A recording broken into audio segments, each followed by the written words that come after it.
Hi there, well here I am again, another fireside chat with Dr. Fire. I ain't got nothing to talk about, but I just thought I'd turn it on, say a few words just because. What else? What else is there? If I talk about what's in the news, then I can give you my perspective from what I see versus what other people see. But today is my birthday. Happy birthday to me, March 14th, born 1964, so I'm 58 years old today, just racking up the years. Praise God, you know. Not everybody can say they're still here. See, 58 of these years. And so another year older, another year wiser. Don't know if I'll be here next year, but you know, whatever happens, whatever will be, will be. You know that, you know, 58, 59, 60, and so forth and so on. As you get older, you start getting, you know, rheumatisms and stuff like that. So I know I got me some rheumatisms. I got arthritis in my knees. I can still get around though. I do a lot of water stuff in the water, because you know when you water them knees down, right, it doesn't bother you as much. But I'm not going. I thought about going to think about having that bilateral knee surgery if I get tested, you know, at Dr. TC, what do you think? Because I haven't had the x-rays in a long time on these old knees, but but I know they get worse. But I ain't going. Like I said, I ain't going to get no surgery. We'll have to do that there, and then gotta go through all the trouble and recovery and all that kind of stuff. I can see myself going, and if I even already decided, if I get this bilateral knee surgery, I'm gonna get them both at the same time. If the man say I need to get both knees done, which they will, I know this arthritis got worse, I would get them both at the same time. I wouldn't do one and then recover from that and then go do that. I'm gonna go, you know, get them both done at the same time. Kill two birds with one stone. I'm like, I can see myself there in rehab, out there trying to walk, and then it's like you don't have a good leg because you got them both done at the same time. You don't even have the legs to stand on. So you're out there trying to walk, and you can't, not like you can lean on one leg because you got one good leg. Both of them be all messed up. But I like I say, I've done it to myself. I'm the one who opted to get the bilateral knee surgery. But anyway, that's I bring that up to say, you know, once again, you see people in the news. I've been watching news all over. Like I say, news usually playing in the background and stuff like that. And then in different parts of the country, different things going on. And it's like, what I wonder is why they let people, you know, when somebody attack you, they want you to use kid gloves on them. You know, like all you're supposed to do is neutralize the system, you know, with self-defense and all that. They tell you you're supposed to just use only the amount of force necessary to neutralize the situation. Now, why they gotta be limiting people? I mean, in the big old great big country we live in, we're a gambling nation. You know, all the money they make in Las Vegas and Atlantic City and on the lottery and stuff like that, we're a gambling nation. So I see the same way when these criminals going out here, they see people, target some opportunity, and they decide to approach somebody and try and run some game on them, snatch them off the street or whatever they gonna try and do, rob a pocketbook or whatever. They're gambling because they don't know you from the man on the moon. So they taking a chance. So why, if you end up neutralizing this situation and making it permanent, so you don't have to be so you don't have to deal with this person again? Why is it that they want you to go tap dance for your freedom? The person took a chance when they attacked you in the first place. Because you see, the way the news go, first thing happened is, first of all, you want target opportunity, so a person go out and try and catch you and do something to you. He don't know who you are. He don't know your name. But thanks to the news, we ain't watching the news like laid up in the hospital and traction. The news telling the story, and now they done said your name and told people who you are and all that. So all the man got to do is Google you and find out where you live. So why do people do like this? In fact, if I was these young girls out dating today, I wouldn't even tell people my real name. You don't do that. Once upon a time, you can give people your real name, and that's all they would have. Maybe they can let their finger through the walk of the yellow pages and find a phone number if you're listed. But, or you could be unlisted, so they can let their finger through the walk and they don't even find you. But here on Google, they can find you, find out where you live, find out who your people are. They can get all kinds of information on Google. So young people, if you're out there, come up with a what they call them thing, pseudonym or something. Come up with a fake name. Call yourself Jezebel. Or whatever you want. But you shouldn't be giving people your real name, not anymore, not these days. But anyway, what I was saying about that is, in my situation with my bad knees, if I follow that rule, once again, use only the amount of force necessary to neutralize the situation. So man attacked me, I knock him down to the ground. Now what I'm supposed to do is flee. I can see me trying to flee. Now I ain't gonna be able to do a big old sprint like I used to. I can do like a quick range walk or something, or I might even better do a little trot, a jog, try to get away from the situation. But look, the man down on the ground, and young, bright, young, agile man able to get to be able to sprint. So he looked up from the ground where I laid him down at, and now he see me on the move. He see me on the move in my range walk, trying to get away quickly and looking back, walking quick. Man jumped to his feet. Next thing you know, he didn't caught up with me and dragged me by my hair. Now you see that being a situation a person should be in. And now you got to fight for your life again. What you going to do, neutralize him again, get him back down on the ground, and flee again? That makes no sense.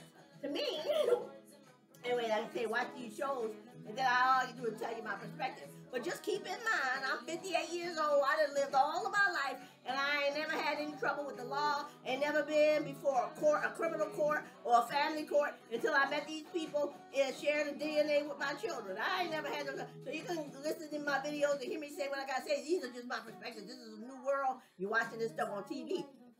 And I just get in my head a whole different kind of perception of all this. But I ain't no violent person. I ain't never been in any trouble with laws and stuff until I met these people. But so I just hear what I got to say just because it's my perspective. And you got to find the funny in this life we live in, or you're going to always be depressed. But anyway, so the man see me on the move with that quick range walk trying to get away. And then now he got to fight for my life again. So where I see it, when you in a situation and these people come up to you and they give you a bad scene and they look like they're going to act up, you got to neutralize that situation to the point that it ain't going to be no problem ever again. You're done with that. He ain't coming back to look for you anymore. All done. But anyway, that was something I saw in the news. Another thing I was seeing on the news is the people, the man, this was in Philadelphia, watching it on the news, and people all just, they don't trust the fire department. They were like, we don't trust the fire department, we think the people prejudice and so forth and so on. And the man said, he said, I'd rather take a hose and put out the fire at my crib because I can't trust these people at the fire department. They ain't gonna come, they gonna watch my place burn, they gonna be in slow in action. Now, like, the man said something, that's all good, a good analogy and all that kind of stuff. But why the man have to use the word crib? Why do black people put themselves in these minimizing situations? Now, you talk about a place where you dwell, where you lay your head, a place where you raising your children, all this kind of stuff, and you gonna call it a crib. Now, see, when I say crib, to me, a crib is a place where you're restricted. Yeah, you got bars on it. You can't get in. You can't get out. It's just that. It's a crib. It's meant to protect the baby. Somebody that can't protect themselves. Once upon a time, men used to call their home their castle. My home and my castle. But now they ain't got to a place where they call their home the crib. I mean, if I was going to speak of my home, a humble abode, wherever I lay my head, and I was going to use something to give somebody a visual of where I stay, give it some other name other than house or home, I wouldn't use nothing like no crib, something that's restrictive. Now, that place that they put me in for the people with low moral character in South Carolina, where they put me there in that place, I would just, that I would call a crib, because then you're restricted. You can't come and go as you please. You can't make the rules. You can't decorate it the way you want. It's just a crib. But my home, where I can come and go as I please, and lay my head, raise the kids, all that, there ain't no crib. If anything about it, I don't care if I was in a, what they call it, a little one-bedroom. What's the people? It's not even one-bedroom. Studio apartment. If I was in a studio apartment and I wanted to refer to my home in some other kind of way to say house or home, I would say I would use a fire hose to put out the fire in my vast expanse or my humble abode or something like that. But I wouldn't be using something as restrictive and narrow-minded as a darn crib. But that's what we do. That's what black folks do. They minimize themselves and the things that they have to say. But anyway, the other thing, it was something, it was a commercial that always come on here and clean. It was the man. Come on, this is what the man be saying. He's the owner now, Maxwell. He owns what they call it a used car lot in Killeen. And the commercial says, well, a customer came up to me and asked, "What do I need to know if I'm buying a car for my daughter?" And then the salesman replies, and I said to him, "Nothing. You don't have to worry about nothing when you buy a car from us, because we check the car from front to back and blah, blah, blah." Now, you see, that man would be looking at the back of my head, because I would be walking away, because that man didn't answer my question. I didn't ask him what I have to worry about when I buy a car for my daughter. I said, what do I need to look for? Now, you see, in my mind, those are two different answers, two different questions. What I have to look for, what I have to worry about. First of all, I ain't going to worry about anything. Because if I buy a car and it ain't what I'm expecting it to be and it's not going to perform the way I want it, or if it's got problems, I'm bringing it back to you. And if you don't take it back, I have recourse. You know, you contact a Better Business Bureau, contact the Attorney General, put everything on blast on social media. You have recourse. So I ain't worried about anything. But what I do want to know is what I need to look for. That was the question I asked. What do I need to look for? So that way, if I don't buy the car from you, I can go to another lot, look at their cars too, because I know what I'm looking for when I'm trying to buy a car for my daughter. So you see, if you face to face, eyeball to eyeball with me, and I ask a question, and then you give me the answer you want to give me to a question I didn't even ask, how am I going to trust you and buy my car from you? So anyway, man will be looking at the back of my head, because I ain't going to entertain that, because I don't trust you. Anyway. So anyway, that's why I see that every time I hear that commercial. Well, you can Google a commercial now, Maxwell in Killeen. You can see the commercial and see what he say. But to me, like I say, that was a blaring example of where you got to be aware. You can't be buying cars from people who can't even answer simple questions. Man gonna answer the question he want me to ask. What I got to worry about, I ain't worried about nothing. But anyway, what else could I talk about today? I don't know. I think it was my birthday. I still got the sniffles. I don't think it's COVID because I ain't struggling to breathe. Not yet, anyway. But I'm taking my little sips, medicine, and then I got cough drops because I'm stuffed up. But anyway, I'll see how that goes. COVID be taking people out. I don't know what he gonna do about me. But anyway, you only pass through this life once, and that you believe in reincarnation and stuff like that. So, I don't know. Let's see how we got the music playing. I don't know what else I could talk about. I guess, like I say, my birthday, happy birthday to me. Happy birthday to me. Happy birthday, dear Didra. Happy birthday to me. May the good Lord bless me. May the good Lord bless me. May the good Lord bless me. May the good Lord bless me. So anyway, like I said, I just been trying to give you all a little bit of history, a little bit of knowledge, or just some perspective. I'm a peace-loving individual, but at the same time, I ain't scared to stand up for me and mine.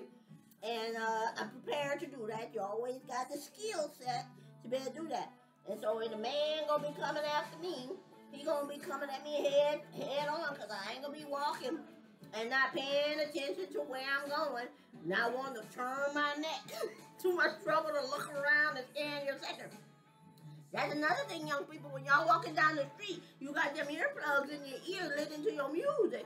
Don't use both of those earplugs. Just put one in one ear, and tuck the other one down your shirt, so you can still hear. Don't limit yourself by taking away some of the tools God gave you to be able to defend yourself.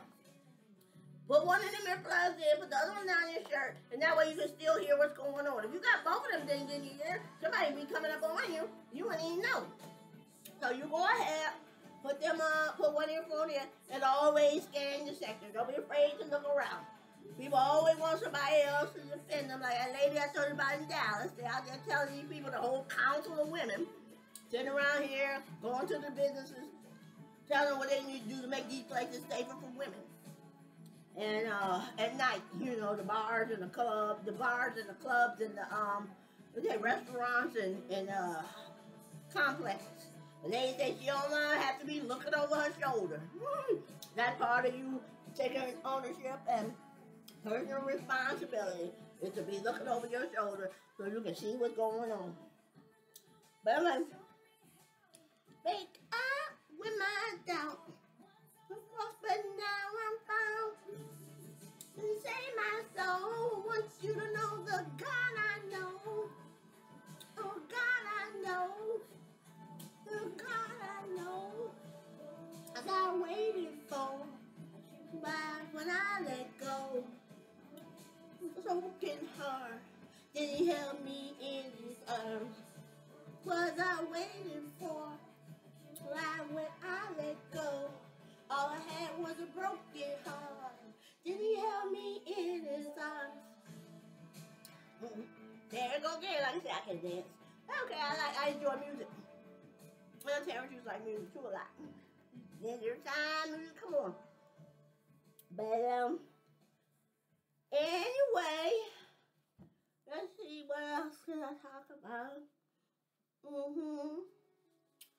You don't create me to worry. You did not create me to fear. See, that's my God. He didn't create me to fear.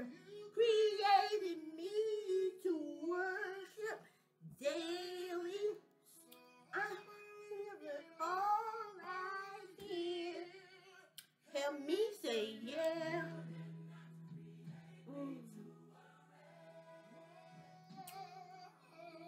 You did not create me to fear. Man, you created me to worship daily. I'll keep it all right here. Hands are raised, my hands are raised. 'Cause I surrender. This is also true. Your will is what's best for me. I worship you because you're Jehovah Jireh. Anyway.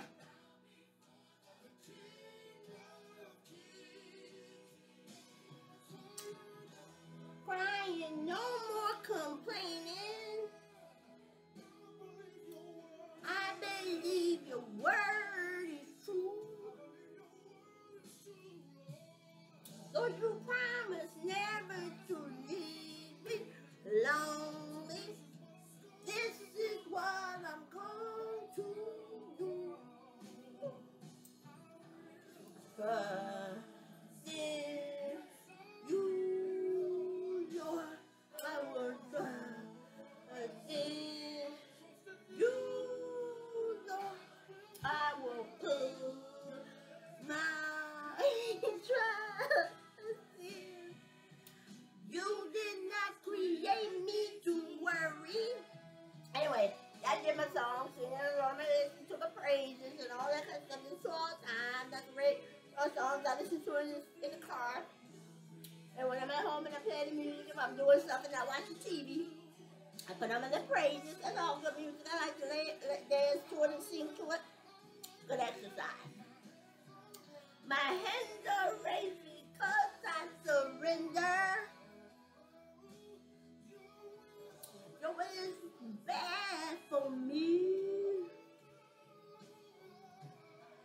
Serve you because Jehovah Jireh. Anyway, I hope your babies are really having a good time and finding happy in your lives and not suffering through the tragedies that you had. I just can't get over what's happened to you because you all had to deal with all this stuff before you had coping skills, and so I just can't know how you're dealing with these kind of things because you're gonna always remember your tragedy.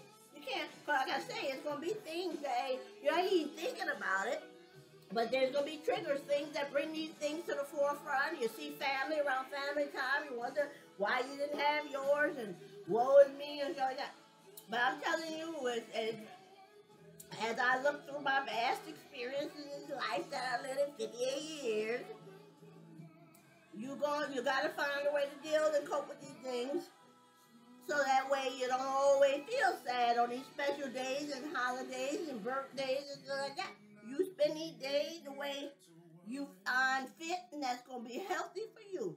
Don't let this commercialized version of America, we the people, tell you how you're supposed to celebrate. Who's supposed to be in your orbit and stuff like that. The people that you allow in your inner circle should be people that gonna lift you up and support you and stuff like that. Not people that gonna be bringing you down, making you feel sad about certain things that you had no control over. But anyway, I guess I could turn this off in 20 minutes. I could turn it back on. I don't know what I talk about.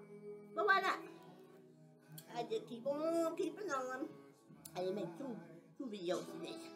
That one, 20 minutes, I turned it back on.